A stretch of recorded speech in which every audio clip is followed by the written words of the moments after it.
Something I find really interesting about the animals that you would find on the farm, which we would call domesticated animals, is that farmers have done some really unusual things to develop breeds for certain purposes. Like for example, this duck I'm holding in my hand is called a Peking, that breed. It's a very large duck. It's probably bred for its meat.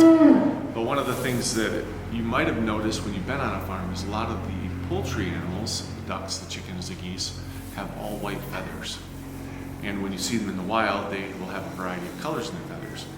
The reason for this was probably that when people would go to the market to buy their poultry, they would go look at the different meat that was set out to be purchased on the market, and some of those meats would have brown or green stains in it from the feathers of the animal.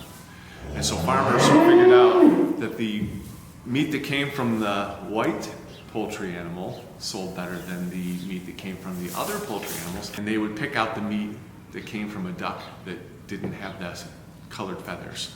And farmers knew that and just developed breeds that have white feathers. Most of this happened in the European countries, so these breeds would be European breeds that you usually see that have all white feathers. So the Peking that you see right here, all white feathers, is a European breed, probably bred for all white feathers for that reason.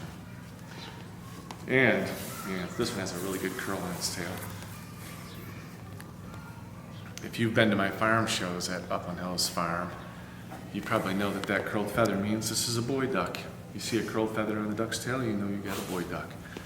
And with a Peking, since the female and the male both have all white feathers, that's really the only way you can tell if it's a boy or a girl by looking at it. Geese are special because they're one of the only animals on the farm that pick a mate they stay with their whole lives. And I often tell people that you'll see geese right next to each other all the time. But in the spring, you will not see them next to each other because the mother goose has to sit on her nest. The way a mother goose prepares her nest is she'll lay an egg every day until she has the number of eggs she's ready to sit on and incubate. So she might lay 12 eggs, one every day for 12 days in a row, and then she'll go to her nest and sit on those eggs. That nest is going to be someplace hidden, and the father goose is going to be somewhere nearby, maybe less than 50 yards away, wandering around, eating hay, pretending like, or eating stuff out of the ground, pretending like there's nothing going on unless you get too close to the nest, and then he will probably come after you and try to attack you. Geese aren't especially dangerous though. If you look, noisy but not dangerous. If you look at the goose's face, it doesn't actually have teeth in its mouth. It has these little serrations around the edges of its bill it can use to cut grass when it's trying to pull up some food. They don't really have a lot of weapons. They're actually more likely to be prey than predators. If you were to be attacked by a goose, one thing to look out is for the little nub on their wing right there. Some wild geese will have a little bit of a fingernail on there, and they'll try to hit you with it. They're not very coordinated. They'll try anyways. They also do not really have claws, but they do have toenails that they use for scratching for worms or grain or whatever.